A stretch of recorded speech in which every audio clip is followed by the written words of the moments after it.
কর্পূরী ঠাকুর বিহার রাজনীতির খবরাখবর যারা রাখেন তাদের কাছে এই নামটা মোটেই অপরিচিত নয়। আর 2024 থেকে তো তিনি ভারতরত্নও বটে।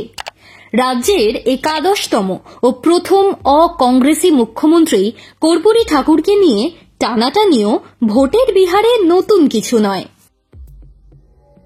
মণ্ডল কমণ্ডলু রাজনীতির আগেই বিহারে সংরক্ষণ নীতির জন্ম দেওয়া পিছড়ে বর্গের মসিহা কর্পূরী। তার রাজনৈতিক উত্তরাধিকার তারাই বহন করে চলেছে বলে কৃতিত্বের লড়াইয়ে কম যায় না জেডিইউ আরজেডি দুপক্ষই। মরণোত্তর ভারতরত্নে ভূষিত করেই ক্ষান্ত হওয়া নয়, নরেন্দ্র মোদী এবার বিহার বিজয়েও নেমেছেন কর্পূরীর মূর্তিতে কপাল ঠুকে। তবে শুধু জননায়ককে ঘিরে জন আবেগকে কাজে লাগানোর জন্য নয়।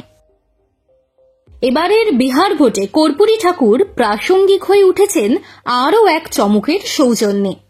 পাটনা দখলের যুদ্ধে এবার যিনি এক্স ফ্যাক্টর, সেই প্রশান্ত কিশোরের প্রার্থী তালিকায় আমলা থেকে আয়ুর্বেদাচার্য, বৈচিত্র্যের সমাহার যথেষ্টই। পিকের জনসুরাজ পার্টির হয়ে ব্যালটের ব্যাটেলে ডাক্তারের সংখ্যাই 22 জন। আর তার মধ্যে সবচেয়ে উজ্জ্বলতম নাম সম্ভবত জাগৃতি ঠাকুর।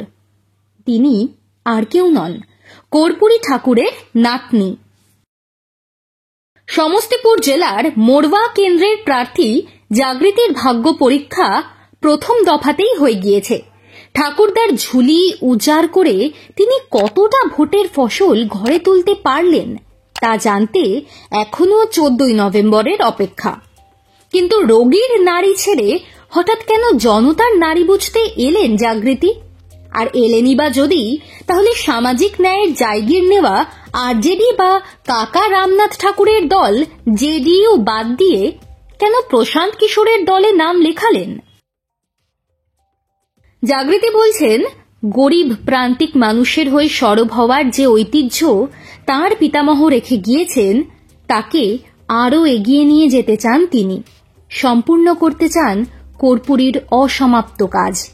আর ঠাকুরদার মূল্যবোধের রাজনীতির ব্যাটন বই নিয়ে যাওয়ার জন্য জনসুরজই বিহারের ভোটের লড়াইয়ের সেরা বিকল্প।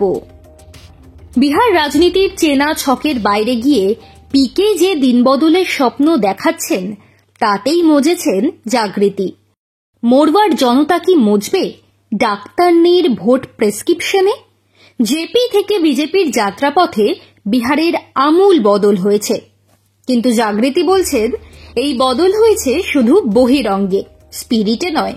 তাঁর ঠাকুরদার নামে শুধু রাজনীতি হয়েছে, কিন্তু কেউই প্রকৃত অনুসরণ করেনি তাঁর পথ। শিক্ষা, স্বাস্থ্য, কৃষির উন্নয়নের স্লোগান তোলা জাগৃতি চান সেই প্রকৃত পরিবর্তনের বাস্তবায়ন। সেই সুযোগ কি তিনি আদৌ পাবেন?